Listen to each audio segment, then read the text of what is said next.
আসসালামু আলাইকুম প্রিয় শ্রোতা বন্ধুগণ, আমি ফারুকুল ইসলাম ফারুক গল্পের চাদর চ্যানেল থেকে জানাই আন্তরিক প্রীতি ও শুভেচ্ছা জানিয়ে শুরু করছি আজকের গল্প অরণ্যে বাস।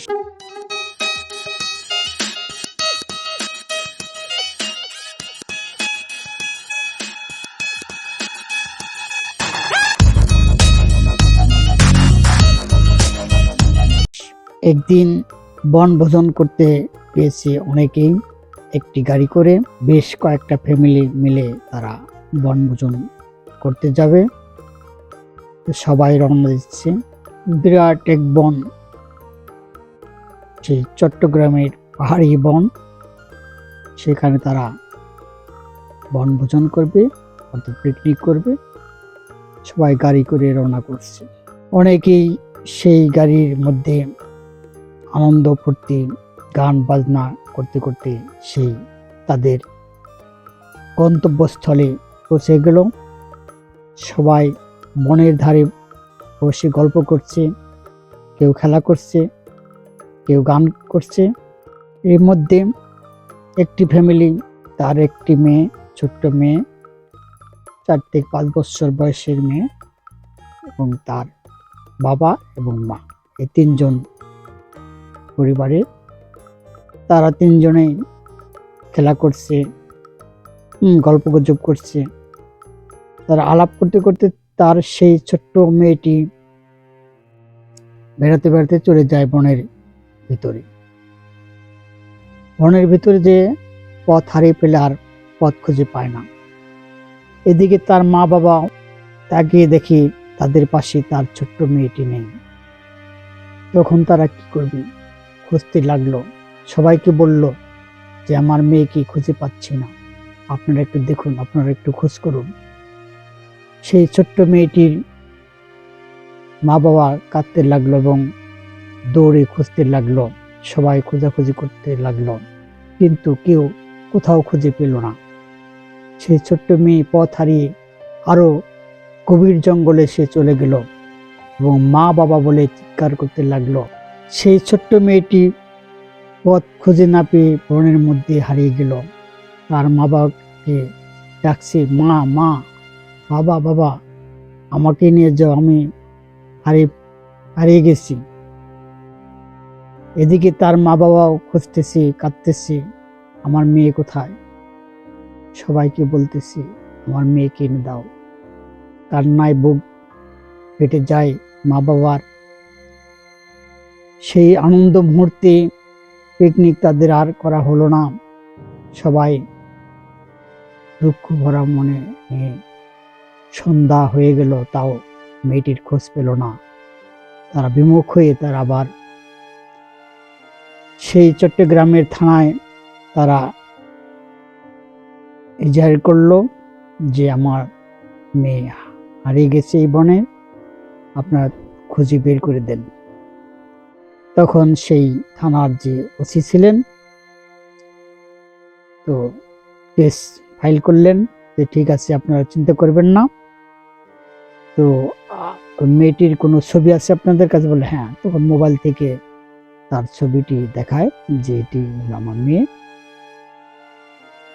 তো সেই ছবিটি সেই থানায় দিয়ে বলল যে সময় লাগবে, আপনারা এখানে থাকতেও পারেন অথবা বাড়িতেও যেতে পারেন, সময়ের ব্যাপার, আমাদেরকে সময় দিতে হবে, থানার ওসি বললেন। তখন তারা সেই ওসির ফোন নাম্বার নিয়ে গেল এবং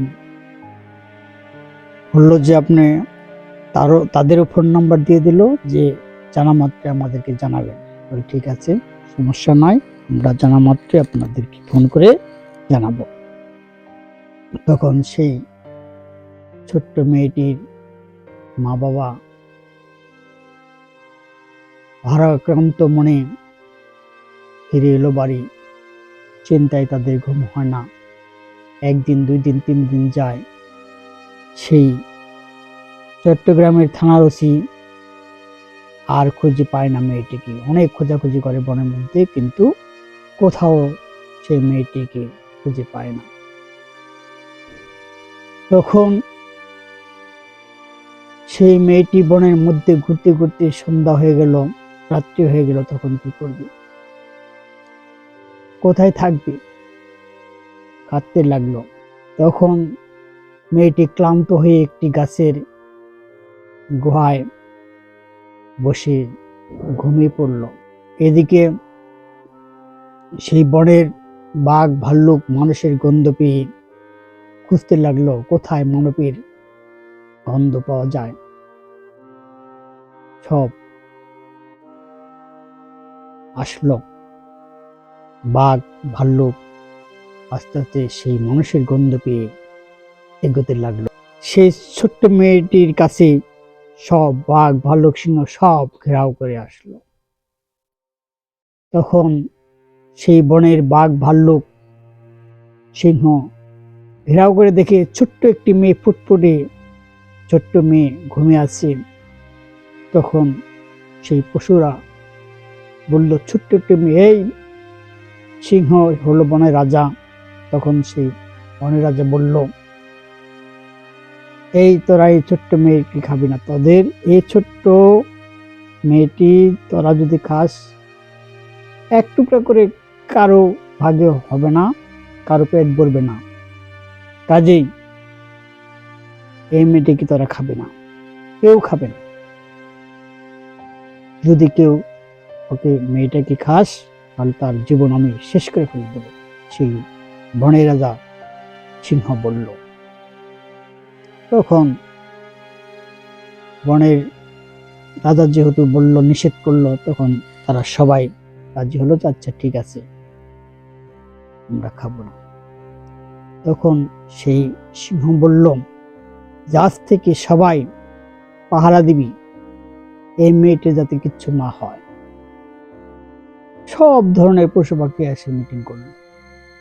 তখন মেয়েটি ঘুমে অবস্থায় রয়েছে, মেয়েটি কিচ্ছু জানতে পারলো না। সারা রাত্রি হয়ে গেল, সকালবেলা ভোরবেলা সূর্য উঠতেছে। তখন এক বানর কিছু ফল নিয়ে আসলো, মেয়েটিকে দিল। মেয়েটি দেখে যে ফল, সেই ফল সে মেয়েটি চিনতে পারলো না, মনে হলো যে এটা খাওয়ার কোনো কিছু এক ধরনের ফল। সে মেয়েটি একটু মুখে দিয়ে দেখলো যে না, মিষ্টি লাগে, ভালো লাগে। তখন মেয়েটি খাওয়া শুরু করলো। খাইতে খাইতে মেয়েটি কাঁদতে লাগলো, আমার মা কোথায়, আমার বাবা কোথায়? আবার বনের দিকে ঘুরতেছে, কোথাও খুঁজে পাইছে না, কোথায় যাবে? অনেক বিরাট বন, ঘুরতে ঘুরতে ঘুরতে ঘুরতে আবার ক্লান্ত হয়ে গেল। আরেকটি গাছের নিচে সে বসে পড়ল। ছোট্ট একটি মেয়ে এখন কি করবে? এদিকে জীবনের যে সব পশু ছিল সবাই সেই ছোট্ট মেয়েটিকে চোখে চোখে রাখতেছে, যাতে কোনো কেউ কিছু ওর ক্ষতি না করতে পারে। এইভাবে 1 মাস 2 মাস 10 বছর 12 বছর হয়ে গেল। মেয়েটির বয়স হয়ে গেল তখন 17 কি 18 বড় হয়ে গেল। তখন যে ওই বনের যে পশু পাখি ছিল, বনের পশু তো তাদের সাথে খুব ভালোবাসায় তৈরি হয়ে গেল, কেউ ওকে ক্ষতি করে না। সবাই মিলে ওই মেয়েটিকে ফল মূল এনে দেয়, ওই খেয়ে সেই মেয়েটি ওখানে রইল। তখন যখন মেয়েটি বড় হলো, তখন সে চিন্তা করলো, আমাকে এই বন থেকে বের হতে হবে। তখন সব পশুদের বলল যে তোমরা আমাকে অনেক ভালোবাসো, অনেক যত্ন করছো, আমার অনেক নিরাপত্তা দিয়েছো। আমি এখন বড় হয়েছি, আমি আমার খুঁজে বের করবো আমার মা বাবা কোথায়। আমার মনে আছে আমরা এখানে পিকনিক আসছিলাম আমার মা বাবার সাথে, আমি বেড়াতে বেড়াতে এখানে পথ হারিয়ে ফেলছি। তো তোমরা মনে কিছু করো না, আমি তোমাদের ছেড়ে আমি লোকালয়ে যাব। তখন পশুরা তার কথা বলতে পারে না, তখন ঘাড় নাড়িয়ে সায় দেয় যে ঠিক আছে যাও। তখন মেয়েটি হাঁটতে হাঁটতে হাঁটতে হাঁটতে বন পেরিয়ে খোলা জায়গায় আসলো, দেখলো সূর্যের আলো, খুবই ভালো লাগছে। আসার পরে তখন দেখে যে কিছু লোক এক জায়গায় কাজ করতেছে, মাঠে কাজ করতেছে। তখন তাদেরকে জিজ্ঞাসা করলাম, আচ্ছা এই এখানকার শহরটা কোন দিকে? তখন বলল যে আপনি পূর্ব দিকে এই 3 মাইল যাওয়ার পরে একটা রাস্তা পাবেন, রাস্তায় দাঁড়ালে আপনি গাড়ি টাড়ি দেখতে পাবেন, তখন গাড়ি করে আপনি শহরে যেতে পারবেন। তখন মেয়েটি পূর্ব দিকে রওনা দিল। রাস্তায় হাঁটতে হাঁটতে হাঁটতে সেই রাস্তার ধারে আসলো। রাস্তার ধারে এসে অনেক গাড়ি সিগন্যাল দিল, কিন্তু কোনো গাড়ি কেউ থামায় না। অনেকক্ষণ দাঁড়িয়ে থাকার পর দেখে যে একটা প্রাইভেট কার আসতেছে, একটা ইয়াং বয়সের 23-24 বা 25 বছর হবে। তখন সেই গাড়ি ইশারা দেওয়ার পরে সেই গাড়িটি থামালো। তখন সেই যুবকটি বলল, কি ব্যাপার, আপনি গাড়ি থামাতে বললেন কেন? বললো যে আমাকে একটু শহরে নিয়ে যান। শহরে কোথায়? শহরে যে কোনো জায়গায় বাস স্টেশন যাচ্ছে, ওখানে নিলেই হবে। আপনার বাড়ি কোথায়? তোমার বাড়ি যে কোথায় আমার মনে নাই, তবে 12-13 বছর মনে হয় আগে আমার মা বাবার সাথে আমি পিকনিক আসছিলাম এই বনের ধারে, আমি হারিয়ে গেছিলাম। এখন আমি সেই ছোট্ট থেকে আমি এখন এত বড় হয়েছি, আমি আমার বাড়িতে যাব, আমার মা বাবার কাছে যাব। আপনার বাড়ি কোথায় বলেন? কোন কিছু বলতে পারে না। তখন আচ্ছা ঠিক আছে, আপনি গাড়িতে উঠুন, আপনাকে শহরে নামাই দেব। তখন গাড়ি দিয়ে যাইতেছি, বলতে চাচ্ছি আপনি যদি মা বাবার কোথায় থাকে, গ্রাম কোথায় বা কোন শহরে থাকে, কি সমস্যা যদি না বলতে পারেন তাহলে তো আপনি যেতে পারবেন না। ছেলেটি সব কথা বললো। তখন মেয়েটি বললো যে হ্যাঁ তা তো ঠিক আছে, কিন্তু আমার কিছুই মনে পড়তেছে না। আচ্ছা চলুন এখানকার এই চট্টগ্রামের থানায় যাই, নিশ্চয়ই আপনার মা বাবা যখন আপনি হারিয়েছেন তখন এই থানায় কোনো জিডি করেছে, এই ওসি সাহেবের কাছে জিজ্ঞাসা করলেই পাওয়া যাবে, চলুন যাই। তখন তারা দুজনে মিলে থানায় গেল। থানায় যাওয়ার পরে জিজ্ঞাসা করলো যে দেখুন তো, আজ থেকে 10 বছর বা 12 বছর আগে কোনো হারানো কোনো বিজ্ঞপ্তি দিয়েছিল কিনা বা কেস করেছিল কিনা, জিডি করেছিল কিনা। তখন বললো যে আমাদের তো জানা নেই, যে আগের ওসিও তো আর নেই। ঠিক আছে আপনার বসুন, দেখি আমরা ফাইল গুলা বাইর করে দেখি। তখন ফাইলগুলা ঘাটতে ঘাটতে গেলে দেখে যে হ্যাঁ এই 3-4 বছরের একটি মেয়ে হারিয়ে গেছে, তারা পিকনিক আসছিল, এই একটা জিডি আছে নামে, ছবি। তখন ছবি, বর্তমান ছবি আর জাগের ছবি একটা মিল নেই। তখন মেয়েটির ছবি দেখে তখন বললো যে হ্যাঁ হ্যাঁ এটা আমার ছোট কালের ছবি, আমার মনে পড়তেছে। তখন বললো তাহলে এতদিন কোথায় ছিলাম? বলে আমি এই বনের মধ্যে ছিলাম, এই ঘটনা। তখন সেই যুবকটি ওখান থেকে ঠিকানা সংগ্রহ করে তাকে নিয়ে গাড়ি করে নিয়ে আসলো এই ঢাকা শহরে। ঢাকায় আসে তার মা বাবার কাছে আসলো। আসার পরে বলল দেখুন তো আপনার সেই হারানো মেয়ে কিনা, এই ঘটনা এই আমি নিয়ে আসলাম। তখন বলল, হ্যাঁ, আজ থেকে 12 বছর আগে আমরা পিকনিকে গেছিলাম, পিকনিকেতে আমাদের ছোট্ট মেয়ে হারিয়েছিল। হ্যাঁ, এটাই আমাদের মেয়ে, চেহারায় মিল আছে। তো যুবককে অনেক ধন্যবাদ দিল। তখন সেই ছোট্ট মেয়েটির মা বাবা বলল, সেই যুবককে বলল, আচ্ছা তোমার বাড়ি কোথায়? বললো যে আমার বাড়ি চট্টগ্রাম শহরে।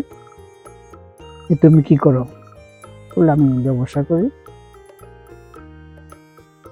তো যাই হোক, তুমি আমাদের অনেক উপকার করছো, আমার হারানো সন্তানকে ফিরে দিয়েছো, তোমাকে অনেক ধন্যবাদ। তোমাকে একটা কথা বলি, একটা প্রস্তাব রাখি, যদি তুমি আমার মেয়েকে বিয়ে করো তাহলে আমরা খুবই খুশি হব, যেহেতু তোমার জন্য আমার মেয়েকে পেয়েছি। তখন সেই যুবকটি বলল যে ঠিক আছে, আমার মা বাবা আছে, আমি তাদের সাথে আলাপ করি, তারা যদি রাজি থাকে তাহলে আমিও রাজি। ঠিক আছে, আজকের মতো আমি আজকে আসি, আমি আপনাদেরকে জানাবো। এই বলে সেই যুবকটি তার সেই চট্টগ্রামে চলে আসলো, তার বাড়িতে চলে আসলো, তার মা বাবাকে বলল এই ঘটনা, তোমরা বিয়ের প্রস্তাব পাঠাইতে পারো, আমার মেয়েটিকে পছন্দ হয়েছে। তখন তার ছেলের কথা মতো তার মা বাবা তাদের ওখানে যায় এবং বিয়ে শাদীর কথাবার্তা বলে এবং উভয় পক্ষে রাজি হয়ে সেই যুবকের সাথে সেই মেয়েটিকে বিয়ে দেয়। প্রিয় শ্রোতা বন্ধুগণ, অরণ্যে বাস গল্পটি এখানে শেষ করছি এবং আবারও গল্পের চাদর চ্যানেল থেকে আপনাদেরকে জানাই আন্তরিক ধন্যবাদ। সবাই ভালো থাকুন এবং সুস্থ থাকুন এবং চ্যানেলটিকে সাবস্ক্রাইব করুন, লাইক দিন এবং শেয়ার করে গল্পটিকে অন্যজনকে শোনার সুযোগ করে দিন। সবাই ভালো থাকুন এবং সুস্থ থাকুন। আল্লাহ হাফেজ।